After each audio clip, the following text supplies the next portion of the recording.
Hello అందరికీ నమస్తే. ఎలా ఉన్నారు? బాగున్నారా? ఈరోజు మనము దొండకాయ పులుసు తెలుసుకుందాం ఎలా చేసుకోవాలో. వర్షాలు పడుతూ ఉన్నాయి కాబట్టి ఎక్కువగా పిల్లలకి జ్వరాలు వస్తూ ఉంటాయి, మనకి జ్వరాలు వస్తూ ఉంటాయి. అలాంటప్పుడు నోరు చేదుగా ఉంటుంది, ఏదో ఒక రుచి కావాలనిపిస్తుంది. కానీ ఆ రుచి మనం ఏది తిన్నా నచ్చదు. ఇలాంటి పులుసులు చేసుకోవడం వల్ల నోటికి ఎంతో రుచిగా ఉంటుంది, కొంచెం తినాలి అనిపిస్తూ ఉంటుంది.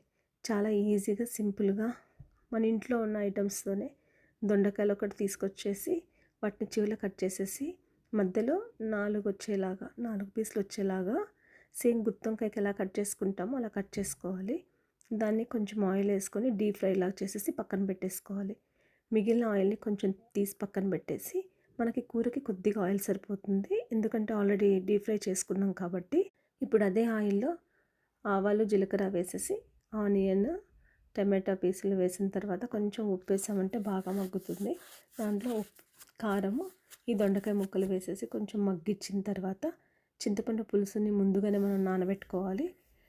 పులుసును కూడా పోసేసి మన దగ్గర ఉంది అంటే ఆవాలు మెంతులు పొడి వేసుకోవచ్చు. ఇన్ కేస్ లేకపోయినా పర్లేదు, కొంచెం బెల్లం వేసుకుంటే కూడా బాగుంటుంది. ఈ జ్వరం ఉన్న టైంలో బెల్లం వేసుకోవడం వల్ల నోటికి కొంచెం రుచిగా అనిపిస్తుంటుంది. నార్మల్ టైంలో అవసరం ఉండదు.